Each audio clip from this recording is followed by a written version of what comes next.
எனக்கு அச்சு எனக்கு தாயன் தர மாட்டீங்களோ ஒரு மூஞ்சி திருப்பிக்கிட்டு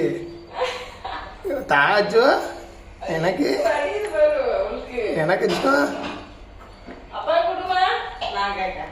கேளு பார்ப்போம் தந்துட்டா மறுவாள் பார்ப்பா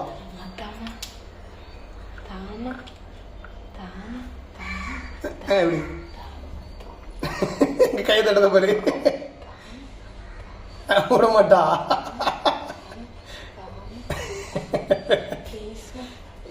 இதுக்கு பேர் ப்ளீஸ் மாடல அவட்ட புடிங்கிட்டு இருக்க போறேன் நெஞ்சங்கிட்டு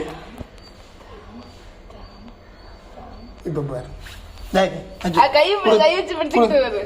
போதும் உனக்கு கிடையாது சரிந்தா குடு குடு உனக்கு போதும் குடு குடு குடு தின்னுட்டோ கடிச்சிட்டு இருக்கா அப்ப தான் வேணுமா கம்மியான மாதிரி இருக்கு ஆள் ஆட்டுறது வேறவா போ புட்டிங்கிறவனு முக்கிலவே அம்மா திரும்பிக்கிட்டாவா அழகு பிள்ளைமா என் செல்ல